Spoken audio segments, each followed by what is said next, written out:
what's up, guys? My name is Zach, and today I am driving a 1999 Honda Civic Coupe. Up front is a 1.6-liter inline-4, and down below is a 5-speed manual transmission. Now, I am super excited to be making this video here today because I'm back in the seat of a Honda Civic from the 90s. I personally think this is one of the greatest cars ever, so I'm always excited to drive another. But we'll also be talking about why this car was so popular in the 1990s and early 2000s. What made the Honda Civic specifically more special than the competition? And so we'll get into that stuff a little bit later on. But if you would like to submit your own vehicle and have it reviewed here on the channel, you can head on over to my website, zackpradel.com/submit. It's a quick and easy submission form. It takes under a minute to fill out, and I come out to you. And if you would like to see all my videos weeks or sometimes months before they're uploaded to YouTube, you can head on over to my Patreon for only $5 a month. But let's get back to that D16 under the hood. Well, it's a single overhead cam inline 4, and it makes maybe 100 horsepower if you're really nice to it. It's absolutely nothing special, but in that regard, that's what kind of makes it special.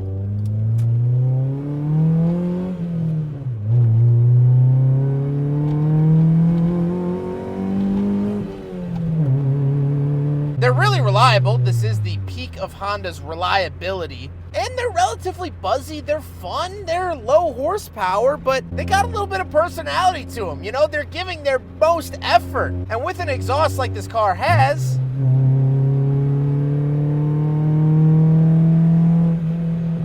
doesn't sound half bad. It does have that small displacement 4-cylinder, really aggressive decel. Says it's coming back down. It's the little engine that could. It'll keep fighting, but it's gonna have to fight every day of its life. But it keeps on fighting, and that's a glorious thing with the D16. Like I said, paired to it is a 5-speed manual transmission. Shifter feels great. The bushings have been swapped out, though. It has a short throw kit and things like that. It's not anything too crazy, and it's not specifically OEM, but Honda shifters, no matter their format, are always good. I've driven super high mileage original bushing transmissions. I've driven recently modified and refreshed transmissions. They all feel good. Maybe in their own respect, but they all feel good. And that is a good feeling to feel. Last but not least about the Honda Civic, of course, it is front-wheel drive. How does it feel to drive the Honda Civic EX Coupe? Well, this one specifically is on aftermarket coilovers, which we'll talk about later on, but the ride quality ain't great. And because of that, you get a lot of rattles, beeps, and squeaks in here. But again, that's just this particular car. The transmission is tight, and as I mentioned, that engine tries really hard. So at the end of the day, it's a very entertaining driving experience, although it might just not be the fastest.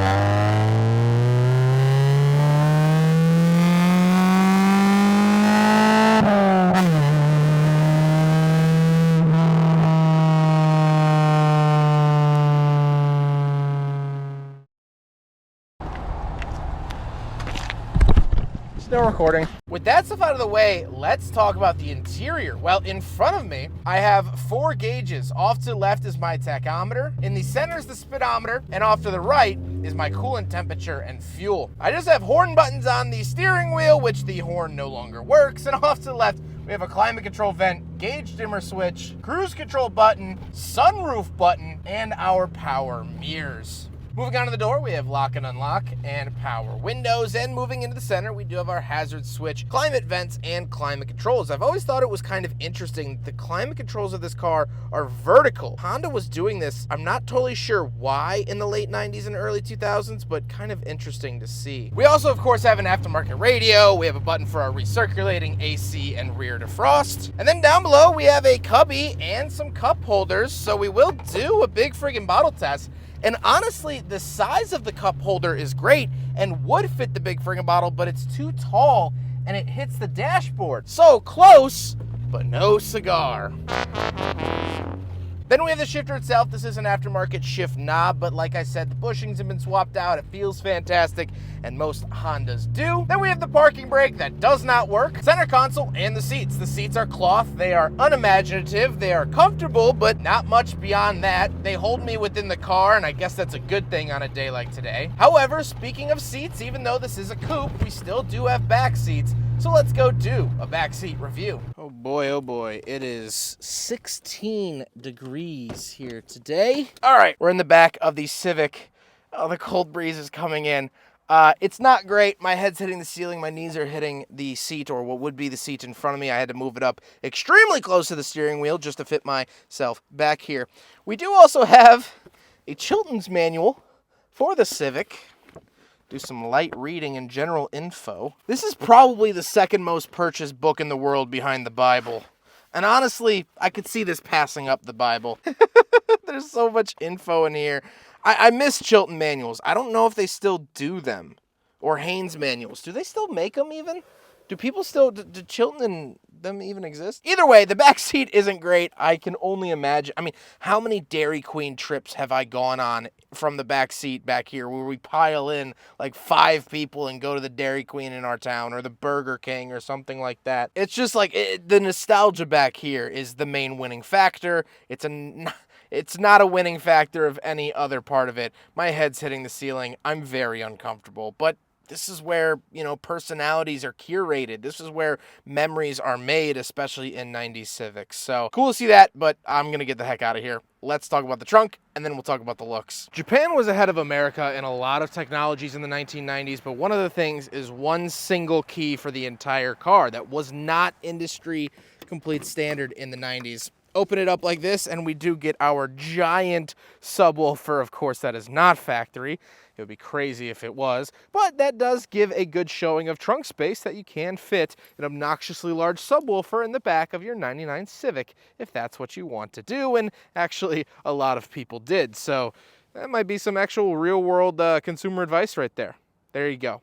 Huge. Now we gotta talk about the looks, and it's fine. I've liked the look of this generation of Honda Civic. I think it's just because I grew up with them though, and this was like kind of that car to have in the era. So I like it in that respect, but I don't think it's a stone cold killer. I don't think it's this crazy, beautiful work of art. I think it's just kind of a Civic, and that's it. With all of that being said, let's get on to my final thoughts. What do I think driving another 99 Honda Civic, a slightly modified 99 Honda Civic? Well, I like it, of course. I wouldn't have done this video if I didn't like these Civics. I think they're charming. I think that they're fun to drive, and overall, it's just always a hoot and a half to drive one of these. But that's kind of my final point. Why were these interesting, unique, or cool to drive? Well, I think they were at a very good crossroad. First of all, Honda reliability in the 1990s was at its peak. And so, if you bought one of these, you knew you were going to get a very reliable car. But then on top of that, the modification came in. You could modify these for not that much, and it sort of created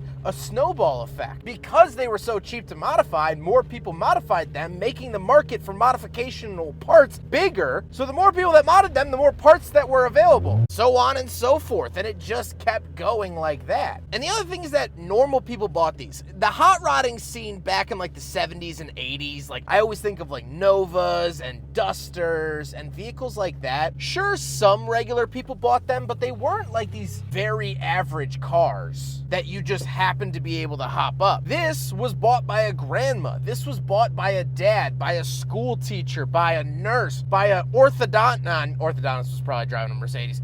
You understand my point. These were purchased by normal people, and when a kid went to their parents and said, "Hey mom, I really want my first car." "All right, what do you want?" "I want a Honda Civic." They go, "Oh, okay, yeah, sure, that's safe, it's reliable, it's all this stuff." So a lot of kids got these, and when kids get their hands on things, they want to mess with them, they want to fiddle with them. And so pairing that with Honda reliability, pairing that with how many there were, pairing that with movies in the late 90s, early 2000s, like Fast and Furious, like the Need for Speed franchise, it was sort of this whirlwind that made this car car an absolute standout star. Everyone wanted one of these. In the early 2000s, if you would have asked me what car do I want, I would have said one of two options: a Lamborghini Murcielago, LP640 if available, or a Honda Civic.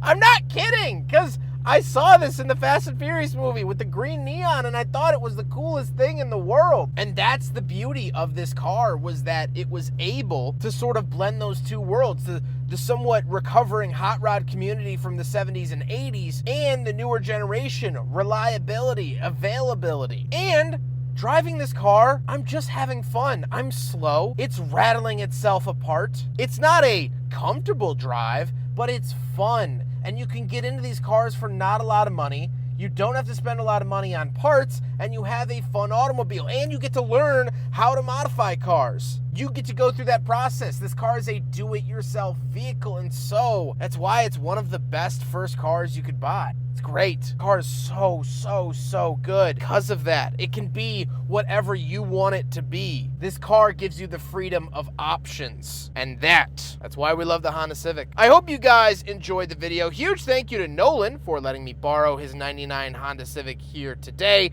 He has been absolutely wonderful to work with. We also filmed his Nissan Maxima that is either already on the channel or coming very soon. But I hope you guys enjoyed the video. Don't forget to rate the video, comment on the video, subscribe if you really liked it, and I'll leave you with a little bit of a tap tap.